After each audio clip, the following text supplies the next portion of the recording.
The last message Jack Phillips sent was not a goodbye. It wasn't a final confession. It wasn't a dramatic farewell to the world. In fact, when the young wireless operator tapped his key inside Titanic's radio room on the night of April 14, 1912, he was still doing exactly what he had been doing for most of the day. Working, sending messages, trying to clear a growing backlog of passenger telegrams. Outside, the North Atlantic was calm, unusually calm. The sea looked almost like glass. There were no crashing waves, no storm clouds, no obvious warning signs. And that was part of the problem. Because shortly before midnight, while most of Titanic's passengers were reading, talking, sleeping, or enjoying the final hours of what was supposed to be a routine voyage to New York, something happened that would transform Jack Phillips from an ordinary employee into one of the most important witnesses in one of history's most famous disasters. The strange thing is that the disaster did not begin with panic. It began with confusion, a slight vibration, a strange scraping sensation, a brief interruption. Many passengers barely noticed it. Some didn't notice anything at all. Yet within a few hours, more than 1,500 people would be dead. And the fate of hundreds of others would depend on messages sent from a small room near the top of the ship. Messages that Jack Phillips would continue transmitting long after many people believed escape was no longer possible. But to understand why those messages mattered so much, you first have to understand who Jack Phillips was. Because unlike the wealthy passengers whose names would fill newspaper headlines around the world, Phillips wasn't famous. He wasn't rich. He wasn't traveling for adventure. He was a 25-year-old wireless operator from England. A working man, quiet, professional, exceptionally skilled at his job. The kind of person most passengers would never notice. And yet, during Titanic's final hours, he would become one of the most important people on board. Years before Titanic was built, wireless communication was already changing the world. Ships that once disappeared into silence for days or weeks could now communicate across enormous distances. Messages could travel through the air. News could move faster than ever before. For passengers, it was almost magical. A businessman crossing the Atlantic could send a telegram from the middle of the ocean. A family could communicate with relatives thousands of miles away. And for shipping companies, wireless technology represented prestige, modernity, progress. Titanic carried one of the most advanced wireless systems in the world, and Jack Phillips was one of the men responsible for operating it. By 1912, he had already developed a reputation as a talented operator. Fast, accurate, reliable, exactly the kind of person White Star Line wanted aboard its newest and most luxurious ship. When Titanic left Southampton on April 10, 1912, Jack Phillips probably expected a busy voyage, but not a historic one, certainly not a deadly one. His concerns were the kinds of concerns most professionals have. Equipment, schedules, workload, passenger messages, nothing more. But only a few days into the voyage, a problem began developing. Not on the ocean, inside the radio room. The wireless equipment started malfunctioning. For hours, Phillips and his assistant, Harold Bride, worked to restore communications. It was frustrating, exhausting. And when the system finally came back online, they faced another challenge. A huge backlog of passenger messages waiting to be transmitted. The passengers aboard Titanic included some of the wealthiest and most influential people in the world. They expected their messages to go out. So Phillips worked, and worked, and worked, hour after hour, trying to catch up, trying to clear the backlog, trying to satisfy passengers who had no idea how important the next few hours would become. Meanwhile, something else was happening, far beyond the radio room. Throughout April 14th, ice warnings were arriving from other ships. One message, then another, then another. Several vessels reported dangerous ice fields directly in Titanic's path. Some reports were passed to the bridge, others were delayed. A few were interrupted by the constant flow of commercial traffic. This detail would become the subject of endless investigations, books, documentaries, and debates. Who knew what? When did they know it? Could disaster have been avoided? But on that Sunday evening, Jack Phillips was focused on one thing: the growing pile of messages waiting to be transmitted. Then, at approximately 10:55 p.m., another ship attempted to contact Titanic, a vessel called the Californian. Its wireless operator wanted to warn Titanic that the ship had stopped because it was surrounded by ice. The warning was important, potentially very important, but Jack Phillips was exhausted. He had been working almost continuously. Passenger traffic was overwhelming the system, and the Californian signal was so strong that it blasted directly into his headphones. Frustrated, Phillips reportedly sent a sharp response, essentially telling the operator to stop interrupting. The Californian's operator shut down his equipment and went to bed. Within less than an hour, Titanic would strike the iceberg, and that missed conversation would become one of the most discussed moments in maritime history, because nobody aboard Titanic knew it yet, but they were about to enter the most important hours of Jack Phillips' life, hours that would produce desperate messages heard around the world, hours that would save lives, hours that would end in a way nobody aboard the ship could possibly imagine.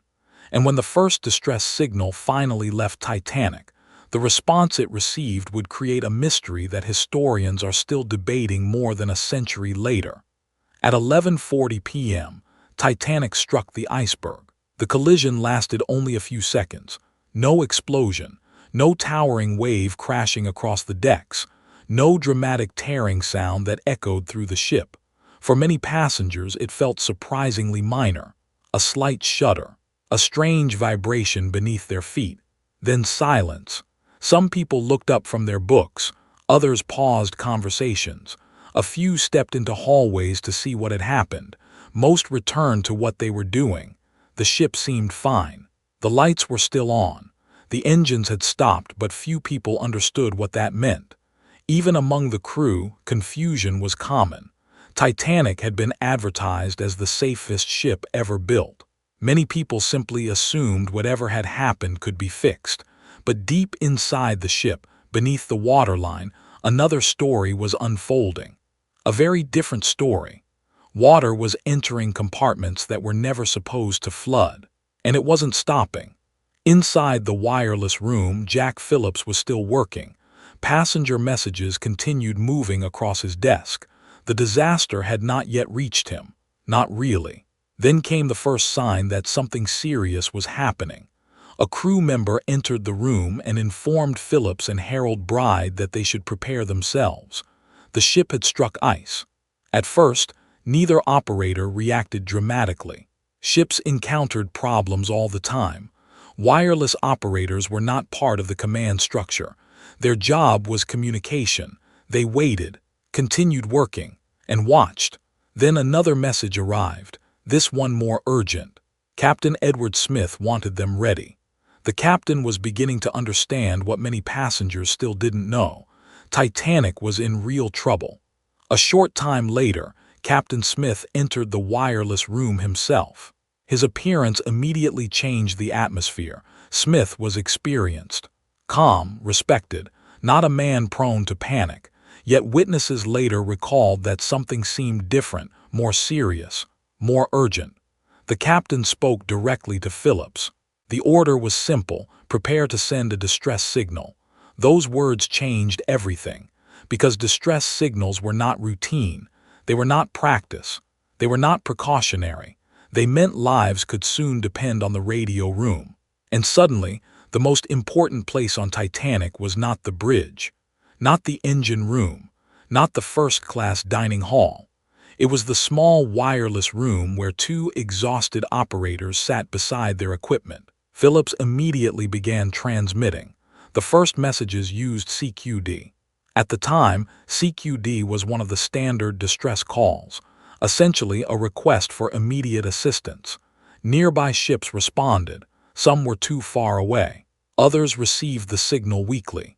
A few answered and began calculating their positions. The operators worked rapidly. Every minute mattered, every response mattered, every mile mattered. And for the first time, Jack Phillips began understanding the scale of what was happening, because ships don't send distress calls unless something is seriously wrong. Then Harold Bride reportedly made a remark that would later become famous. Trying to lighten the mood, he joked that Phillips should try using the newer distress signal, SOS. It had been introduced recently and wasn't yet universally used. According to later accounts, Bride laughed and told him this might be his last chance to use it. Neither man could have known how true that statement would become. Soon, Titanic was transmitting both, CQD, SOS, CQD, SOS, again and again, into the darkness, into the North Atlantic, into history.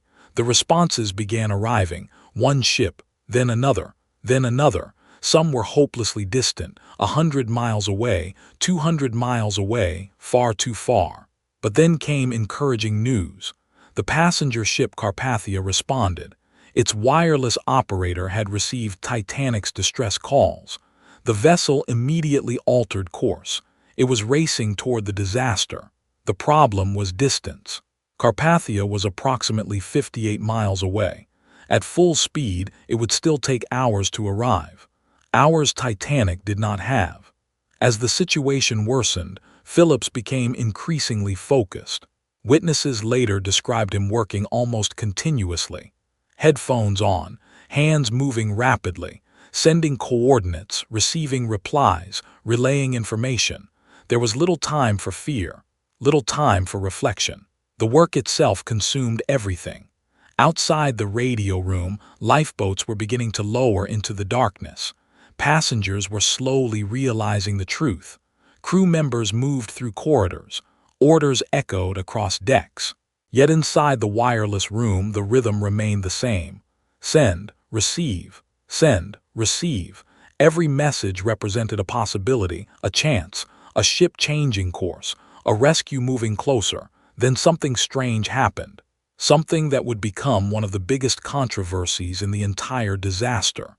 As Phillips continued transmitting, reports indicated that another ship appeared to be nearby, not far away, not over the horizon, nearby, close enough that some witnesses believed lights could be seen, close enough that rockets launched from Titanic might have been visible, close enough that, if contacted, it might have reached the ship before Carpathia. The problem was nobody knew exactly what ship it was, and communication with it never happened, at least not successfully. For more than a century, historians have argued about that vessel. What was it? How close was it really? Could hundreds of lives have been saved? Or was it all a tragic misunderstanding? At the time, Jack Phillips had no answers. He only knew one thing: Titanic was still sinking. The water was rising. And despite hours of distress calls, help was still far away. Then Captain Smith returned. And this time his message was different. No longer a request, no longer preparation. The captain looked at Phillips and told him to continue as long as he could, because the situation had become desperate, and everyone aboard Titanic was running out of time. By 1:30 in the morning, the mood aboard Titanic had changed completely. The confusion was gone, the uncertainty was gone. Now people knew. The ship was dying. What had begun as a minor interruption was becoming a catastrophe. The decks were colder. The tilt of the ship was becoming noticeable. And everywhere people were trying to answer the same terrifying question.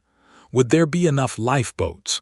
The answer, although most passengers didn't realize it yet, was no. Not even close. Inside the wireless room, Jack Phillips barely looked away from his equipment. For nearly 2 hours he had been transmitting almost continuously. Distress signals, coordinates, updates, requests for assistance. Again and again. The messages traveled outward into the darkness, reaching ships scattered across the North Atlantic. Some answered immediately. Others never heard them. Some were simply too far away to help. Every response brought a brief moment of hope, then another calculation, another distance, another realization. Help was coming, just not fast enough. At some point during those desperate hours, a message arrived from the Carpathia. Its captain, Arthur Rostron, had ordered his ship to race toward Titanic at maximum speed. Crew members prepared blankets, doctors were awakened, lifeboats were readied, everything possible was being done, but there was a problem nobody could solve: distance. The Carpathia was still miles away, and every passing minute favored the ocean, not the survivors. As water continued filling the lower sections of Titanic, crew members moved through the ship urging passengers toward the lifeboats. Some obeyed immediately, others refused. Many simply couldn't believe a vessel as enormous as Titanic could actually sink. A few passengers even returned to their cabins. Some continued playing cards, others finished drinks. One man reportedly joked that he'd rather stay aboard the warm ship than sit in a freezing lifeboat. Nobody knew how little time remained. Meanwhile, the mystery of the nearby ship was becoming increasingly frustrating. Officers on Titanic reported seeing lights in the distance. Rockets were launched, again and again and again. White rockets exploding against the night sky. Emergency signals that any experienced sailor should have recognized. Yet no rescue ship appeared, no response came, no lifeboats arrived. The lights remained distant, silent, watching. More than a century later, historians still debate exactly what happened. But for the people on Titanic, the mystery wasn't historical. It was immediate. A ship appeared close enough to save them, yet somehow remained out of reach. Then another problem emerged. The power aboard Titanic was beginning to fail. For Jack Phillips, this changed everything. His wireless equipment depended on electricity. Without power, the distress calls would stop. And once they stopped, Titanic would become isolated, alone, invisible. The radio room suddenly became a race against time, not just against sinking, against darkness itself. Witnesses later described Phillips as completely focused, exhausted, but determined. He had been working almost non-stop for hours. Most people in his position would have been thinking about survival, finding a lifeboat, saving themselves. Yet Phillips kept transmitting, message after message, again and again, because every signal represented a chance that another ship might hear, another chance that lives could be saved. Harold Bride would later remember that Phillips seemed almost incapable of stopping, as if the work itself had become more important than his own safety. Then came one of the final updates from the bridge. The situation was worsening rapidly. Water was reaching higher sections of the ship. The bow was sinking lower. The angle was increasing. Crew members were struggling to launch the remaining lifeboats. Panic was spreading in some areas. And still, hundreds of people remained aboard. At this point, Captain Smith made another visit to the wireless room. What happened next became one of the most powerful moments in the entire disaster. According to later accounts, the captain looked at the operators and told them they had done their duty. He reportedly told them they could now think about themselves. In other words, leave, save yourselves if you can. The message was simple. The work was finished. Nobody expected them to stay. Nobody ordered them to continue. Yet Jack Phillips remained at his position. For historians, this moment matters, because it reveals something about the man behind the headlines. Phillips wasn't famous. He wasn't wealthy. He wasn't commanding the ship. Yet during some of the worst hours imaginable, he continued performing the job that connected Titanic to the outside world. Without him, many rescue ships might never have received accurate information. Without him, the Carpathia might not have known where to go. Without him, the death toll could have been even worse. Around 2 a.m., conditions inside the wireless room became increasingly dangerous. The ship's list was growing. The deck angle was becoming difficult to ignore. Objects shifted unexpectedly. The sounds of the vessel were changing. Passengers later described hearing strange noises, metal under stress, machinery failing, the groan of a giant ship fighting a battle it could no longer win. And still, the radio continued transmitting. Still, the signals continued traveling into the night. Still, Jack Phillips remained at his post. But only minutes later, the ocean itself would enter the story.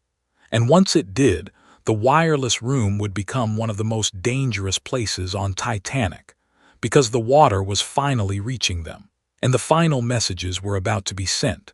The water reached the wireless room later than many parts of the ship.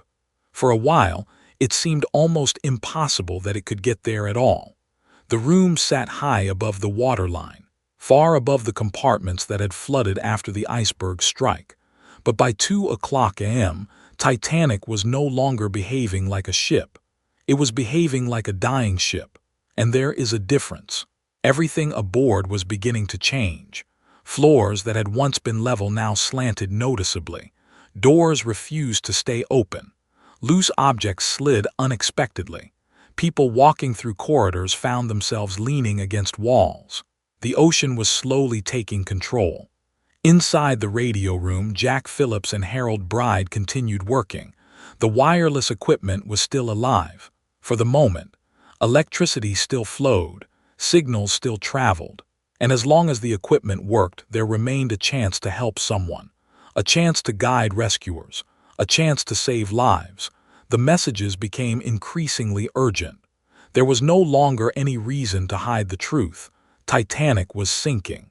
Rapidly, every ship within range needed to know. Somewhere in the darkness, the Carpathia continued racing toward them. Its crew had pushed the vessel beyond normal operating limits. Captain Arthur Rostron had ordered almost everything possible to maximize speed.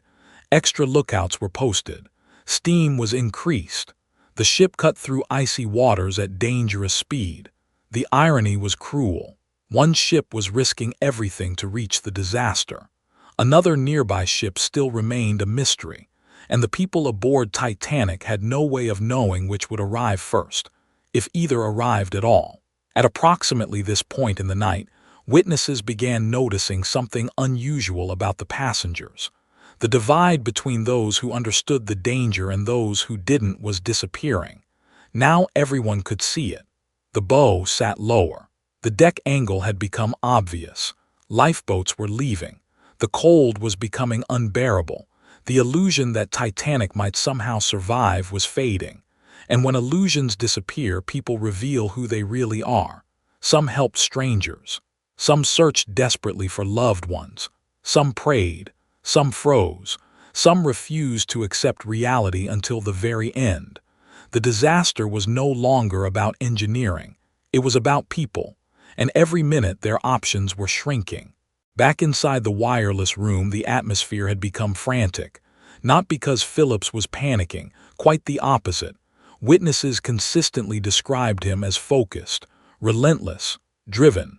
The problem wasn't fear, the problem was time. Every message might be the last. Every signal might be the final one to leave Titanic. Nobody knew exactly when the power would fail. Nobody knew how many minutes remained. So Phillips kept transmitting, again, and again, and again. Then something happened that would become one of the most dramatic moments of the entire night. A crew member rushed into the radio room with alarming news. Water was advancing. Fast. Soon it would reach them. The operators could no longer pretend they were separate from the disaster. The disaster had arrived. For hours they had been communicating about the sinking. Now they were inside it. Harold Bride later described the situation as becoming chaotic. Equipment shifted. The ship's angle increased. The sounds around them changed. Every instinct told them it was time to leave. Yet Phillips continued working, still transmitting, still sending distress calls into the darkness. Then came one of the last known messages. The exact wording remains debated. Different records exist. Different operators remembered different versions. But the meaning was unmistakable. Titanic was sinking rapidly. Immediate assistance was required. The situation had become desperate. And then, suddenly, something changed. The signal stopped. The radio fell silent. For nearby ships listening through their headphones, the effect was chilling. One moment Titanic was speaking. The next moment it wasn't. The voice of the largest ship in the world had vanished. For decades afterward, historians would debate exactly when the final transmission occurred. But everyone agreed on one thing. Once the wireless room went silent, the end was very close. And now, for the first time that night, Jack Phillips had to make a decision. Not as an operator, not as an employee, not as part of a crew, as a human being. How do you survive a sinking ship in the middle of the North Atlantic? He and Harold Bride finally left the wireless room. The scene they entered was unlike anything either man had ever experienced. The deck tilted sharply. People moved in every direction, some searching for lifeboats, some searching for family members, some simply trying to understand what was happening. The freezing air bit into exposed skin. The stars above remained brilliant, almost indifferent, and all around them, Titanic continued sinking. Then came a terrifying realization. There were very few lifeboats left. Most had already departed. The remaining collapsible boats were being prepared under increasingly difficult conditions. Crew members struggled against time, against gravity, against the ocean itself. The situation was becoming chaotic, and for Jack Phillips, the man who had spent hours helping save others, the odds of saving himself were growing smaller by the minute. What happened next would become one of the most disputed and emotional parts of the entire story. Because while hundreds of witnesses survived Titanic, very few could say with certainty what became of Jack Phillips during the final minutes. And in the darkness, amid collapsing decks, freezing water, and human desperation, the wireless operator who had spent the night connecting Titanic to the world was about to disappear into one of the greatest disasters in history. By the time Jack Phillips stepped onto the boat deck, Titanic was no longer sinking quietly. The ship was dying in full view of everyone aboard. The bow had dropped dangerously low.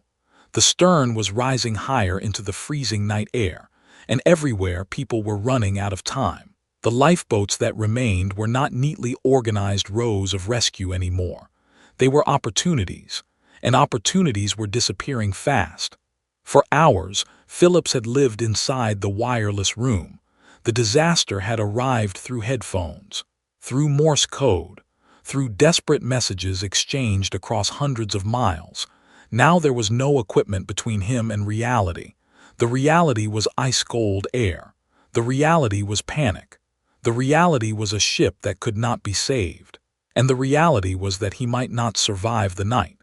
Harold Bride later recalled seeing Phillips still trying to help, even after leaving the radio room, even after being told his duty was finished.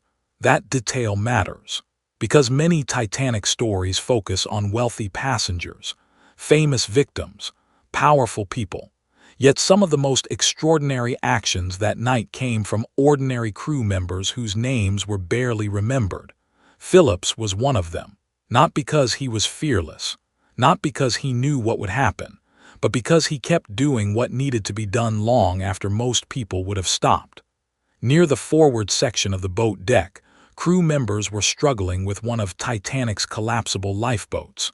Unlike the standard lifeboats, these emergency boats were more difficult to launch. Time was running out. The deck angle was worsening. The ship seemed to be fighting against every rescue attempt. Witnesses described confusion. Orders shouted across the deck. Men pulling, pushing, trying desperately to free equipment before it was too late. Phillips and Bride joined the effort. There was no grand plan anymore. Only survival, only action, only seconds. Then the sea arrived, not as a wave crashing over the deck, not dramatically, but relentlessly. Water began sweeping into areas that had been dry only minutes earlier.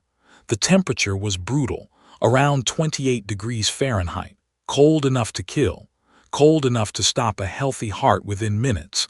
Everyone aboard understood one thing. Nobody wanted to end up in that water, because the ocean itself had become the final enemy.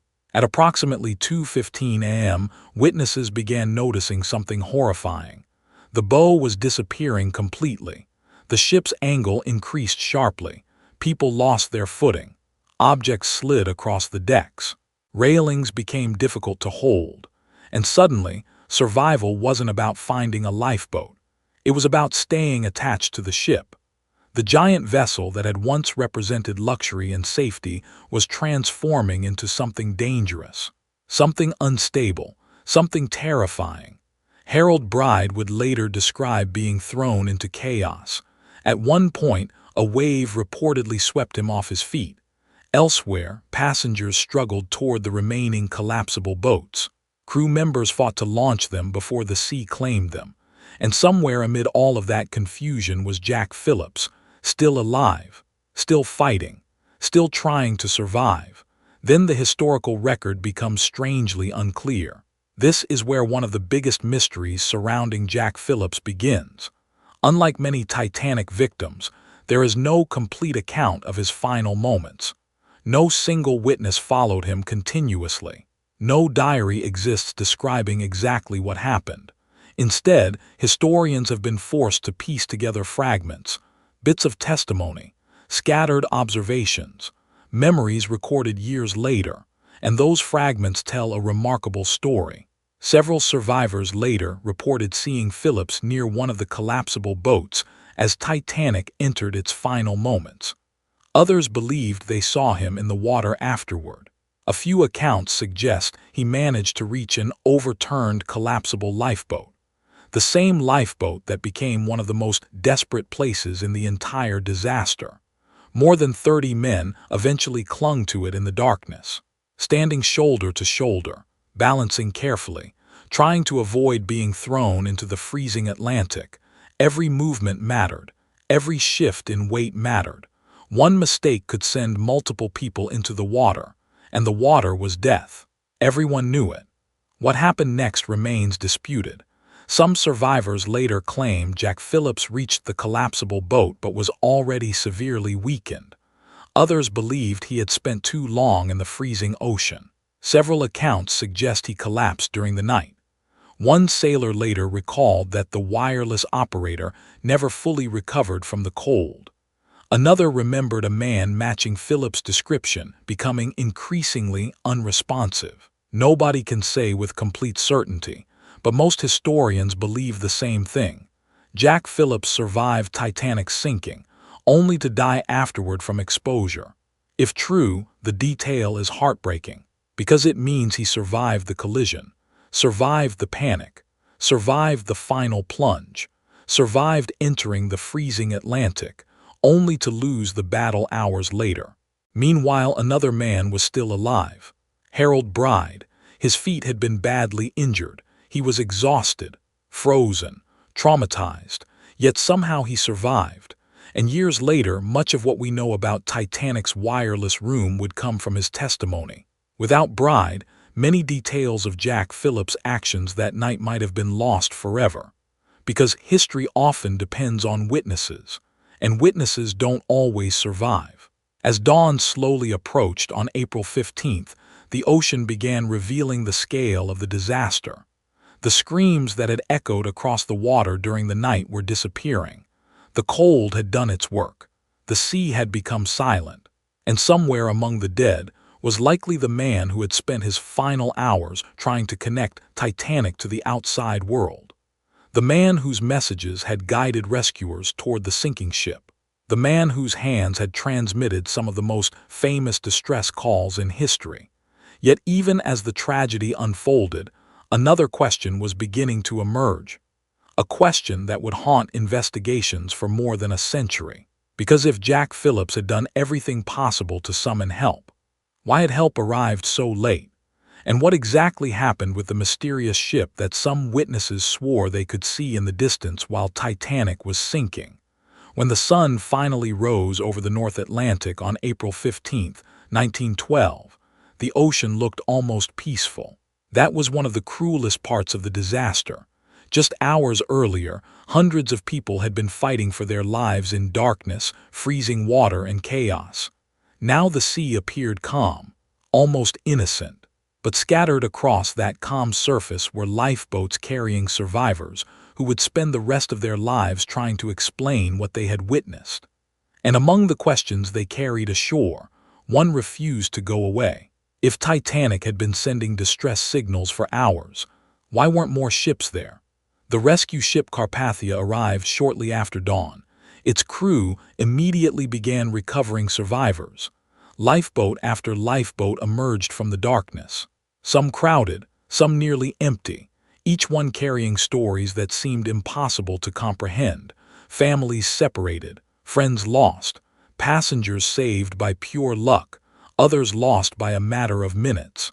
And as survivors boarded Carpathia, another reality became impossible to ignore. Titanic was gone. The largest ship in the world had vanished beneath the ocean. All that remained were survivors, debris, and questions. Lots of questions. One of those questions centered around a ship called the Californian. And this is where the story becomes genuinely strange. The Californian was real. Its crew was real. Its officers were real. And unlike many Titanic mysteries, the controversy surrounding the Californian was investigated almost immediately.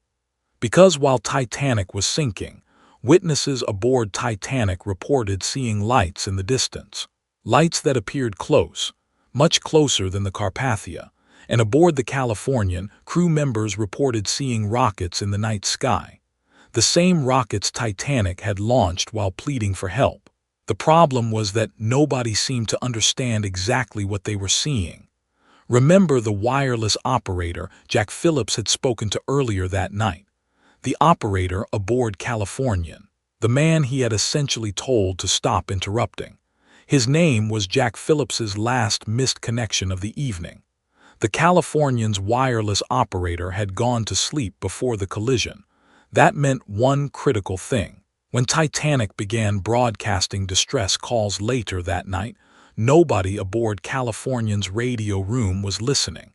Not because they ignored the emergency, because they never heard it. The radio was off. That single fact would become one of the most controversial details in maritime history. As Titanic sank, officers aboard Californian reportedly observed unusual rockets. Not one rocket, multiple rockets. White rockets rising into the darkness, exploding above the horizon. To modern observers, the meaning seems obvious. Emergency, distress, danger. But in 1912, communication standards were less clear. Some officers believed the rockets might indicate a company signal. Others suspected routine communication. Confusion spread.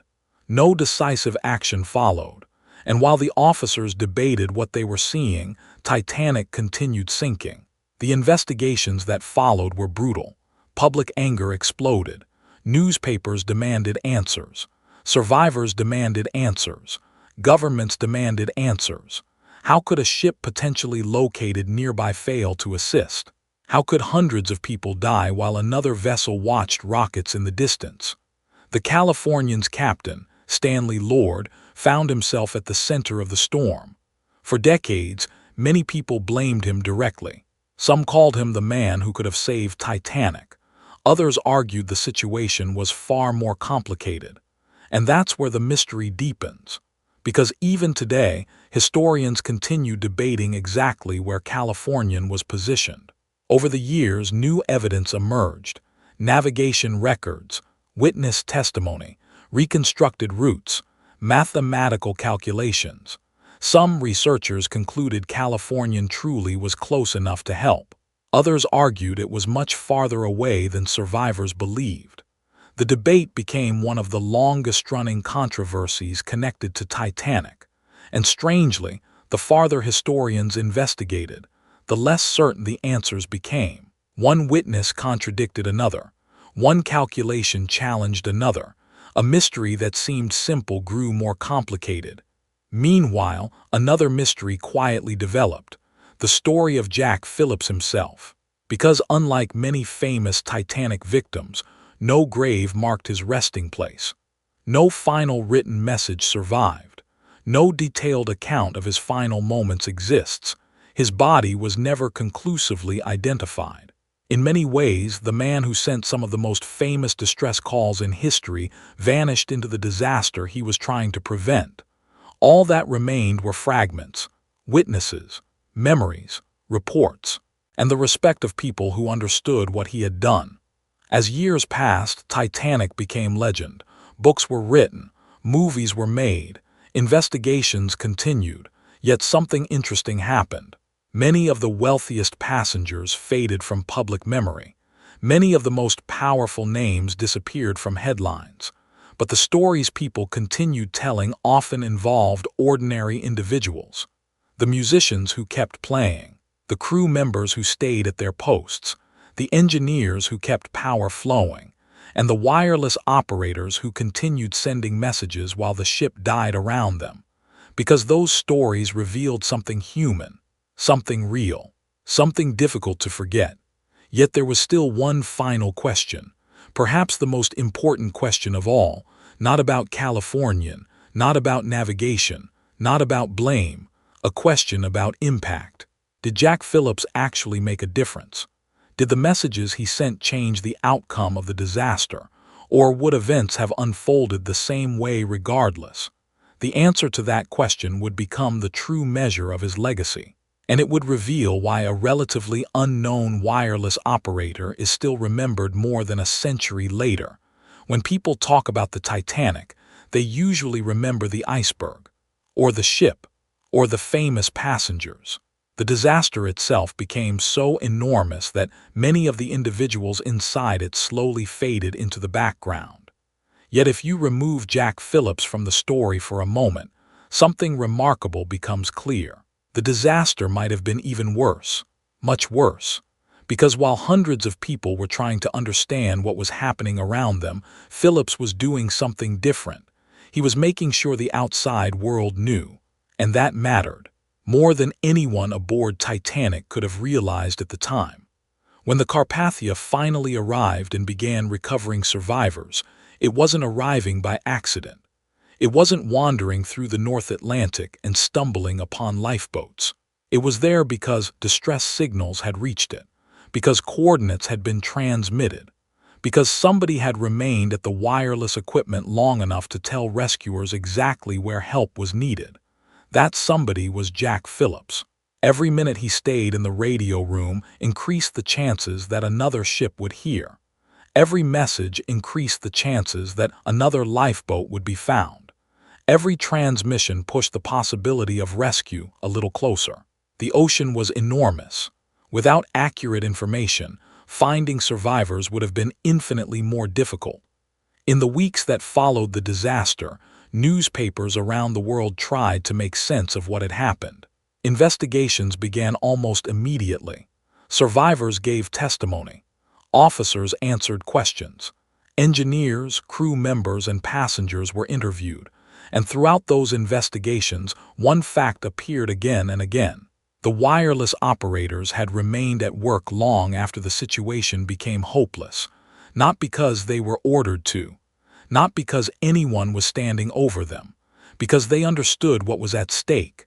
The distinction matters. When Captain Smith reportedly told them they had done their duty and could think about themselves, Jack Phillips had a choice.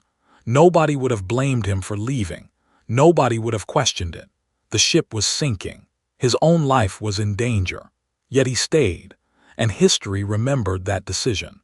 The disaster also changed the world in ways few people expected. Before Titanic, wireless communication was often viewed as useful. After Titanic, it became essential.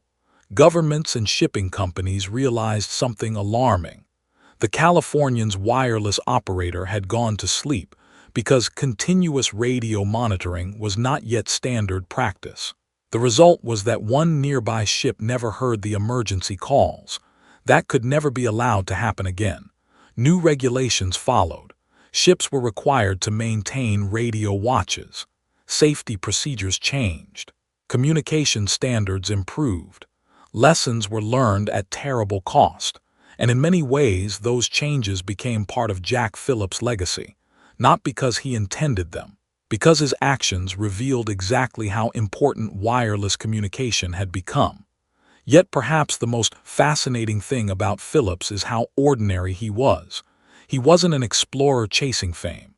He wasn't a military hero. He wasn't a politician. He wasn't wealthy. He was a working professional doing a job, a young man who happened to be in the right place, or perhaps the wrong place, during one of history's most famous nights. And maybe that's why his story continues to resonate. Because when people imagine themselves aboard Titanic, they rarely picture themselves as millionaires in first class. They imagine being one of the ordinary people, one of the crew, one of the workers, one of the individuals trying to make decisions while events spiraled beyond control. Phillips represents that side of the story, the human side, the side that rarely appears in headlines. More than a century has passed since Titanic disappeared beneath the Atlantic. The ship itself lay hidden on the ocean floor until 1985. Entire generations grew up hearing the story. New evidence emerged. Old debates continued. The mystery of the Californian remained controversial. Historians continued arguing about distances, timings, and missed opportunities. Yet one thing became increasingly clear. Jack Phillips did not become memorable because of how he died. He became memorable because of what he did before he died. Because while panic spread through the ship, while lifeboats launched into darkness, while passengers searched desperately for answers, he kept transmitting again and again and again until there was no time left. Perhaps that is why his story feels different from many other Titanic stories. The central mystery was never whether Titanic would survive. We already know the answer. The central mystery was how ordinary people responded when disaster became unavoidable. Some fled, some froze, some helped, some sacrificed. And Jack Phillips chose to stay connected to the world for as long as humanly possible. In doing so, he helped create one of the most important rescue efforts in maritime history. So when people remember the Titanic, they often picture the grand staircase, the iceberg, the lifeboats, the orchestra, but somewhere behind those famous images sits a small wireless room. A room filled with clicking signals, urgent messages, and a young operator desperately trying to reach anyone who could help. A room where history was not being watched, it was being transmitted. And inside that room was a man whose name many people have never heard. Yet without him, the story of Titanic might have ended very differently. Thank you for joining me for this journey. Before you go, I'd love to hear your thoughts. Do you think the Californian could have reached Titanic in time? Or do you believe the disaster had already become unavoidable? And as always, tell me where you're watching from and what time it is there right now. If you enjoyed this story, consider subscribing and sharing it with someone who loves history's forgotten mysteries. Because sometimes the most important people in history are not the ones standing in the spotlight. They're the ones working quietly in the background while the world changes around them. And those are exactly the stories we're here to remember.